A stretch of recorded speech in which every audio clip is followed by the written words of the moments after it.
مسلمانوں مبارک ہو، 12 ربیع اول آ گئی ہے۔ یا اللہ، یا رحمان، یا غنی، یا رازق، یہ 4 نام کا وظیفہ کر لو، اسی مہینے میں دولت سے مالا مال ہو جاؤ گے۔ بسم اللہ الرحمن الرحیم۔ محترم ناظرین، 12 ربیع اول میں جمعہ مبارک کو جس نے بھی یہ وظیفہ پڑھا، غیب سے کروڑوں روپے ملیں گے۔ بے شک آزما لو۔ 12 ربیع اول جمعے کے دن کی مناسبت سے ایک خاص عمل آپ کو بتانے لگا ہوں۔ اگر رزق اور دولت آپ کے پاس نہیں ہے تو یہ وظیفہ پڑھنے کے بعد زندگی بھر آپ کے پاس پیسوں کی کمی نہیں رہے گی۔ انشاءاللہ کبھی ایسا نہیں ہوگا کہ آپ کو اللہ تعالیٰ کے علاوہ کسی کے آگے ہاتھ پھیلانے پڑیں۔ کبھی ایسا نہیں ہوگا کہ آپ کی جیب خالی ہو۔ آپ کی جیب اگر آج خالی ہے تو 12 ربیع اول والے دن یہ وظیفہ پڑھ لیں۔ وقت آپ کو بتا دیتا ہوں، جتنی بھی آپ کو رزق کی تنگی ہوگی، رزق کی، پیسوں کی، کاروبار کی، سب انشاءاللہ دور ہو جائے گی۔ کچھ لوگ کہتے ہیں کہ کاروبار بالکل نہیں چل رہا، ایسا لگ رہا ہے کہ جو ہمارا کاروبار پہلے عروج پر تھا کہ گاہکوں کو انتظار کرنا پڑتا تھا، مگر آج اس کے برعکس ہماری دکان پر اتنا سناٹا چھایا ہوا ہے کہ اپنا خرچہ تو دور کی بات ہے، ہمارا نظام زندگی چلانا بھی بہت مشکل ہو گیا ہے۔ وہ لوگ بھی یہ وظیفہ پڑھیں، 12 ربیع اول کا یہ وظیفہ پڑھ لیں، کسی بھی نماز کے بعد پڑھ لیں، چلتے پھرتے کسی بھی وقت یہ وظیفہ کر لیں۔ یہ وظیفہ آپ لوگ نماز کے بعد بھی پڑھ سکتے ہیں اور چلتے پھرتے بھی جب بھی چاہے پڑھ سکتے ہیں۔ نماز کے بعد پڑھیے گا تو ظاہر ہے کہ آپ نے نماز کے لیے وضو کیا ہوگا، تو آپ کو وضو کرنے کی ضرورت بھی نہیں ہوگی۔ نماز پڑھنے کے فوراً بعد جیسے ہی نماز مکمل ہو، کسی بھی وقت کی ہو، آپ ساری نمازیں پڑھ لیں۔ مومن کو اپنے رب پر مکمل بھروسہ ہونا چاہیے، کسی بھی لمحے اپنے رب کی رحمت سے نا امید نہیں ہونا چاہیے۔ اللہ تعالیٰ کی رحمت پر ہمیشہ امید رکھنے کی قرآن و حدیث میں تاکید کی گئی ہے۔ اس کی رحمت سے نا امید اور مایوس ہونے والے سے متعلق بہت سخت وعید وارد ہوئی ہے۔ باقی کسی شخص کے مایوس ہونے سے متعلق حکم شرعی یہ ہے کہ اللہ کی رحمت سے نا امید اور مایوسی ناجائز و حرام اور گناہ کبیرہ ہے، البتہ کفر نہیں ہے، کیونکہ کسی گناہ کبیرہ کا محض ارتکاب کرنے سے بندہ کافر نہیں ہو جاتا۔ ہاں، بعض صورتوں میں مایوسی کفر ہے، مثلاً یہ عقیدہ ہو کہ اللہ عز و جل میرے حالات کو نہیں دیکھ رہا، یا میرے حالات سے بے خبر ہے، یا میری یہ پریشانی دور کرنے پر قادر نہیں ہے۔ یہی عقیدہ ہو کہ معاذ اللہ کہ اللہ تعالیٰ بخیل ہے کہ میری پریشانی دور نہیں کر رہا، چونکہ یہ سارے عقیدے کفر ہیں۔ اس لیے اگر ان میں سے کسی عقیدے کے ساتھ کوئی شخص مایوس ہوگا تو بلا شبہ ایسی مایوسی صرف کفر ہے، اور اگر اس طرح کا کوئی بھی کفر یہ عقیدہ نہ پایا جائے، مایوسی کفر نہیں، البتہ ناجائز و حرام اور گناہ کبیرہ ضرور ہے۔ اللہ عز و جل قرآن مجید میں ارشاد فرماتے ہیں، تم فرماؤ اے میرے وہ بندے جنہوں نے اپنی جانوں پر زیادتی کی، اللہ کی رحمت سے نا امید نہ ہو، بے شک اللہ سب گناہ بخش دیتا ہے، بے شک وہی بخشنے والا مہربان ہے۔ اسی طرح ایک اور جگہ ارشاد فرمایا، اپنے رب کی رحمت سے کون نا امید ہو مگر وہی جو گمراہ ہوئے۔ اللہ تعالیٰ سے اچھا گمان رکھنے سے متعلق حدیث پاک میں ہے کہ اللہ عز و جل ارشاد فرماتے ہیں، میں اپنے بندوں کے ساتھ اس کے گمان کے مطابق معاملے کرتا ہوں، اگر وہ خیر کا گمان کرے تو اس کے لیے خیر ہے، اور اگر شر کا گمان رکھے تو اس کے لیے شر ہے۔ زندگی میں اتار چڑھاؤ اللہ تعالیٰ کا قانون ہے، اور ہر حالت میں مطمئن رہنا، اللہ تعالیٰ سے خیر کی امید رکھنا اللہ اور اس کے رسول کی ہمارے لیے تربیت ہے۔ اس تربیت پر انہوں نے موسیٰ، ہارون، یوسف علیہ السلام اور سیدنا محمد مصطفیٰ صلی اللہ علیہ وآلہ وسلم سے آیات اور احادیث کی روشنی میں دلائل بھی دیے۔ اسی طرح انہوں نے جنگ بدر اور احزاب کے سنگین اور پرخطر حالات کے موقع پر قرآن مجید اور رسول اللہ صلی اللہ علیہ وآلہ وسلم کا یہی من عیاں کیا کہ مسلمانوں نے ہمیشہ نوید اور امید کا دامن تھام کر رکھنا ہے، چنانچہ مایوسی اور نا امیدی کا اسیر بن جانا مسلمانوں کا نہیں بلکہ منافقوں اور غیروں کا طریقہ ہے۔ اور آخر میں بتلایا کہ مومن دکھ یا سکھ کو اجر و ثواب میں کیسے بدلتا ہے اور کب اللہ تعالیٰ مسلمانوں کی مدد فرماتا ہے۔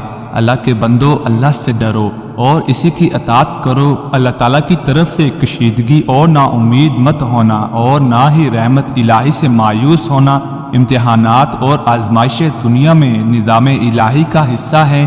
اللہ تعالیٰ نے زندگی اور موت کی تخلیق ہی تمہیں آزمانے کے لیے کی ہے، بلکہ یہ حق و باطل کی ان بن کے لیے حکومت الہی کا تقاضا بھی ہے، اور وہ حکومت یہ ہے کہ سچے اور جھوٹے لوگوں میں تفریق ہو سکے۔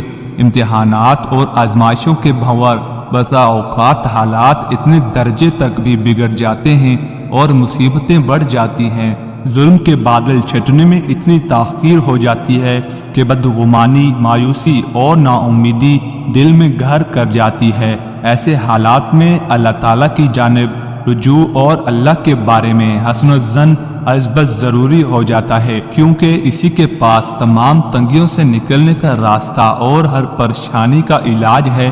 اللہ تعالیٰ اپنے بندوں کے حسن الظن کے مطابق ہی ان سے معاملے فرماتا ہے، لہٰذا اللہ تعالیٰ کے بارے میں حسن الظن رکھنے والے کبھی نامراد نہیں۔ مرد حضرات اگر مسجد میں پڑھتے ہیں تو وہاں پر نماز مکمل کر لیں، پھر اس کے بعد یہ وظیفہ پڑھیں۔ اگر گھر میں بھی مرد اور خواتین اکٹھے نماز پڑھتے ہیں تو اس کے بعد یہ وظیفہ کر لیں، اور وظیفہ کرنے کا طریقہ میں آپ لوگوں کو ابھی بتا دیتا ہوں، اور ساتھ میں یہ بھی بتا دیتا ہوں کہ وظیفہ کرتے وقت آپ لوگوں نے کن کن باتوں کا خاص خیال رکھنا ہے۔ سب سے پہلے ناظرین، آپ کو ایک مرتبہ اعوذ باللہ من الشیطان الرجیم پڑھنا ہے، اور پھر ایک مرتبہ بسم اللہ الرحمن الرحیم پڑھیں۔ اس کے بعد اول و آخر تین مرتبہ درود پاک لازمی پڑھنا ہے۔ ہر وظیفہ چاہے جو بھی آپ وظیفہ کرتے ہیں، آپ لوگوں کو اول آخر درود پاک لازمی پڑھنا ہوتا ہے، اور اس وظیفے کے لیے بھی آپ کو 3 مرتبہ یا 7 مرتبہ شروع میں درود پاک پڑھنا ہے۔ درود ابراہیمی ایک مرتبہ میرے ساتھ بھی دہرا لیں تاکہ ثواب ہو۔ اللہم صلی علی محمد وعلی آل محمد کما صلیت علی ابراہیم وعلی آل ابراہیم انک حمید مجید۔ اللہم بارک علی محمد وعلی آل محمد کما بارکت علی ابراہیم وعلی آل ابراہیم انک حمید مجید۔ درود پاک جیسے ہی آپ لوگ پڑھ لیں، یہ وظیفہ چلتے پھرتے بھی پڑھ لینا ہے۔ مطلب اگر آپ نماز کے بعد کرنا بھول گئے ہیں، نماز کے بعد کوئی کام کرنا پڑ گیا تو چلتے پھرتے بھی پڑھ لیں۔ گھر میں سکون سے بیٹھ جائیں۔ آپ کو سب سے پہلے درود پاک پڑھنے کے فوراً بعد 33 مرتبہ سورۃ کوثر اور 21 مرتبہ سورۃ اخلاص پڑھنی ہے۔ ایک بات کا خیال رکھیے گا کہ جب بھی آپ وظیفے کے لیے درود پاک پڑھیں تو وظیفہ شروع کرنے سے پہلے آپ کو اپنی حاجت کو ذہن میں رکھنا ہے۔ جو بھی آپ کی حاجت ہوگی، مراد ہوگی، جاب چاہیے ہو، کاروبار میں ترقی چاہیے ہو، یا پھر قرضوں کا بوجھ ہو، قرض آپ کو اتارنا ہو، تو آپ کو اس حاجت کے لیے یہ وظیفہ پڑھنا ہے۔ آپ کو کوئی بھی بڑی رقم کی اچانک سے ضرورت پڑ جائے تو یہ وظیفہ لازمی کر لیجئے۔ میں آپ کو طریقہ کار بتاتا ہوں، آپ کس طریقے سے نیت کریے گا۔ مثال کے طور پر آپ کو 5 لاکھ یا 6 لاکھ روپے کی شدید ضرورت ہے۔ آپ جب درود پاک پڑھیے گا، یہ وظیفہ پڑھنے سے پہلے بھی آپ کو نیت لازمی کرنی ہے، اے اللہ پاک، اے سارے جہانوں کا قادر متعلق، مجھے اتنے لاکھ روپے کی ضرورت ہے، فلاں کام کے لیے مجھے مل جائیں، اس لیے میں یہ وظیفہ پڑھ رہا ہوں، یا میرا یہ مسئلہ ہے، میں اس کے حل کے لیے وظیفہ کر رہا ہوں۔ نیت کرنے کے فوراً بعد درود پاک پڑھ لیں، 3 مرتبہ یا 7 مرتبہ، کوئی سا بھی جو آپ کو یاد ہو۔ اس کے بعد جیسا کہ میں نے آپ کو بتایا تھا کہ 33 مرتبہ سورۃ کوثر اور 21 مرتبہ سورۃ اخلاص پڑھ لینی ہے، اور یہ وظیفہ پڑھنے کے فوراً ہی بعد استغفار کی 3 تسبیح کرنی ہے، یا 300 مرتبہ استغفر اللہ استغفر اللہ استغفر اللہ پڑھیں۔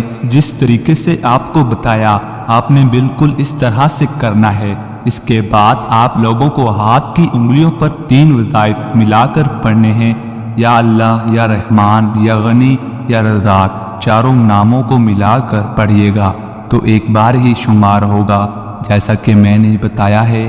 یہ ایک ہو گیا، پھر اب دوسری مرتبہ پڑھیے گا، یا اللہ، یا رحمان، یا غنی، یا رزاق 2 بار ہو گیا، پھر تیسری بار اسی طرح سے پڑھیے گا۔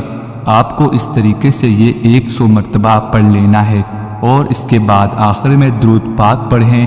اس کے فوراً بعد اللہ پاک سے دعا مانگ لینی ہے اپنی تمام پریشانیوں کے لیے، حاجتوں کے لیے۔ اللہ پاک ضرور کرم فرمائیں گے۔ آقا اور بندے کا رشتہ مضبوط ہوتا ہے، چاہے جتنی خوشحالی آ جائے اور جتنی آرام و سکون کی زندگی گزر رہی ہو، بندے کو کبھی بھی پروردگار کی نافرمانی نہیں کرنی چاہیے۔ دعا سے جہاں آقا اور بندے کا رشتہ مضبوط ہوتا ہے اور تعلق استوار ہوتے ہیں، وہاں اس سے بندہ اپنی عاجزی، انکساری اور بندگی کا اعتراف بھی کرتا ہے۔ اللہ تعالیٰ اپنی بارگاہ سے کسی کو بھی خالی ہاتھ نہ لوٹاتا، مگر دعا مانگتے وقت انسان کا دل و دماغ اور اللہ کی طرف متوجہ ہونا چاہیے۔